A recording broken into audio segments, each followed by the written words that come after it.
Zdravím vás. V dnešnom videu vám predstavím armádnu špecialitu pre českú armádu. Dnes budeme netradične vo videu vystupovať dvaja, ja a môj kolega Ludvík. Dôvodom, prečo sme dnes vo videu dvaja, je ten, že jedná sa o takmer identické nohavice. Hovorím takmer identické nohavice, sú to originálne armádne nohavice, jedny aj druhé. Toto sú originálne české nohavice, boli vyrábané na Slovensku v subdodávke pre českú armádu. Sú v originálnom materiálovom zložení, čo je 50% polyester, 50% bavlna. Toto sú v podstate nohavice, ktoré sú zhotovené z materiálu, aký bol použitý na slovenských originálnych nohaviciach vzor 2007 na digitáloch, ale je na tom česká potlač. Zloženie je 56% bavlna, 43% polyester a ten zvyšok je elastan. Tuším, že nejako takto. Jedny aj druhé nohavice sú vo vzore, v českom maskačovom vzore 95. Sú, ako som spomínal, v úplne identickom strihu, len to materiálové zloženie je trošičku rozdielne. Poďme si bližšie predstaviť jednotlivé prvky a jednotlivé špecifikácie. Ja možno počas toho predstavovania poviem aj drobné rozdiely s originálnymi slovenskými maskačami vzor 97, aby ste trošku mali predstavu, v čom sú rozdiely, ktoré sú naozaj minimálne. Takže špecifikácie nohavic vzor 95. Začneme pásom. Už na páse je rozdiel oproti slovenským nohaviciam. Slovenské majú úplne rovné toto prešitie. Spoločný prvok zapínanie na gombík, slovenské majú na 2 gombíky.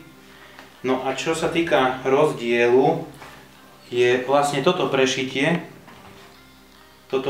pásu, vďaka ktorému sa tie 95-ky dajú trošku lepšie zohnúť. A keď ich zagombičkujete pomocou gombíkov dookola, tak tie gombíky sa na českých nohaviciach do pása skryjú. Na slovenských nie, na slovenských to v podstate pretrča von. Hej. Čiže to je ten taký prvý rozdiel. Ďalej razporok na gombíky ako na slovenských nohaviciach. Pás českých nohavic je zvýšený rovnako ako na slovenských. Nastavovanie v páse po obidvoch stranách na tieto remienky, hej, čiže viete si pás trošku stiahnuť. Putka na opasok. Opasok tu vôjde nejaký 5,5 cm, šestka nám tam nevliezla, 5,5 cm bez problémov. V páse malé vrecko na dozimeter s priklopkou alebo na drobnosti. Ďalej klasické vrecka v páse s priklopkami na gombík. Na slovenských nohaviciach sú tie priklopky na suché zipsy. Vzadu máme dve cargo kapsy na zadku, takisto s priklopkami na gombíky.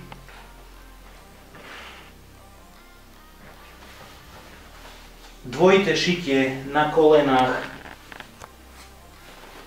od tadiaľ až po tadiaľ. Celé stehna a kolena majú zdvojený materiál. Ten zdvojený materiál je aj vzadu v sede, neviem, či je to dobre vidno, je to taký kruh. Kapsy na českých nohaviciach, na stehnách sú rozložené trošku inač.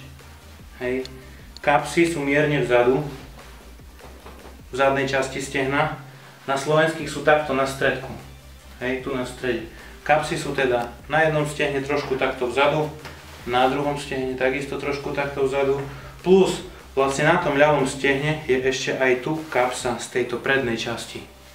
Hej, čiže majú o jednu tú cargo kapsu viacej. V tejto kapse nevidím žiadnu veľkú výhodu, lebo nemá prekladané šitie. Keď čokoľvek tu vložíte, môže vás pri náročnejších pohyboch tlačiť. Ale na odloženie možno nejakého dnešného smartfónu, dnešných veľkostí je to celkom fajn, ale hovorím, pri náročnejších pohyboch už to zavadzia. Poďme na úplný spodok nohavic. Nohavice majú gumku, majú aj tunel s otvorom, skadiaľ sa tá gumička dá vybrať, ak niekomu gumička prekáža. Prípadne, ak gumička prestarne, dá sa jednoducho vymeniť. Slovenské nohavice majú na tejto strane ešte uchycovací prvok na útočný nôž, české nohavice to nemajú. Čiže k českým nohaviciam zhruba všetko, čo sa ich špecifikácií týka. Za základné črty týchto nohavic môžeme zaradiť zvýšený pás, zosilnené kolena a set, veľa káps a odkladacích priestorov, no a veľmi kvalitné prevedenie a šitie. Využitie je prevažne taktické, ale nohavice sú výborné aj treba pre domácich majstrov alebo pre ľudí, ktorí majú radi maskače a potrebujú niečo naozaj kvalitné a pevné. Tieto maskače vydržia oveľa viacej ako akékoľvek montérky. Ak sa vám naše videá páčia, zdieľajte nás, sledujte nás, dajte nám odber, budeme veľmi radi za každý váš koment či dotaz do otázok telefonicky alebo mailom. Ďakujeme. Ludvík, rozbuď sa, majte sa pekne. Ludvík.